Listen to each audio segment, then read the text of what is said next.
Hi, everybody. I'm Mark Boundy. In my book, Radical Value, I say over and over again that value only exists in your customer's mind. Because if value for what you do doesn't exist between your customer's ears, you get no commission from it. You get no sale. So the only value that counts is the value that took place and developed inside your customer's mind. And what that relates to is a couple conversations I've had this week about storytelling in sales. Storytelling is really powerful because what it does that simply telling facts and figures and features and benefits doesn't do is that it engages a center in the customer's brain.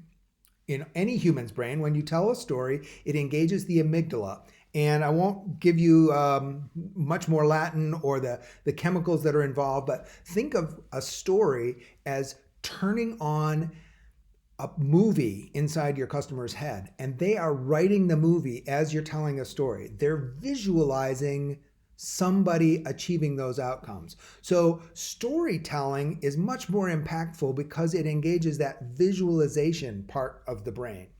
And so storytelling is much more impactful, as I said, than telling. But telling and storytelling is not selling, because if you told the perfect story and the picture, the movie inside their mind was, I've got to have your solution and I don't care how much I have to pay for it, I must have it now. But you didn't find that out. All you did was tell the story, but you didn't find out how it landed. You're still no better off. Or you might be better off, but you won't know why or how. And if they take it to purchasing and then ask for a discount when the person said, I don't care how much I pay for it, your salespeople are likely to, or you, if you're the salesperson, is likely to discount if you didn't find out how compelling that story was in their mind. So I want you to abandon the idea of storytelling, or more accurately, take the good part of storytelling, which is the visualization, getting your customer to visualize things. And you can tell a story, but you must combine that with asking great questions. And as a matter of fact, you could ask great questions instead of storytelling. You could say, customers like you have experienced these sort of outcomes. Does that resonate with you? Tell me about your situation and how that kind of outcome might happen with you and in your business. Tell me more about that.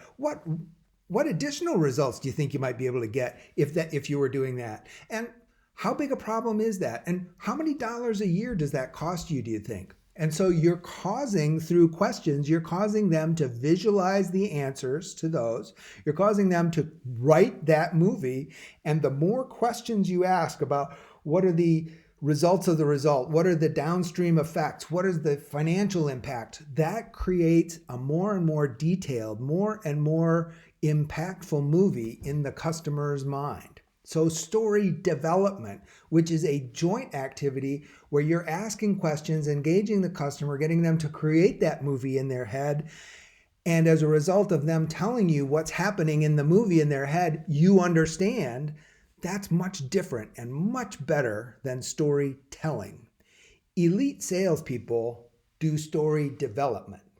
Great tellers, great pitchers do storytelling. What do you want to be? I want to be a great elite salesperson and do story development jointly with my customers so I understand what's going on in their head, so that I know that when value that only exists in their customer's mind, I want to know how much value is there. I hope this helped. I'm Mark Boundy. Go out and have a great high value day. Call me if you have any questions you want to talk about this further. Take care.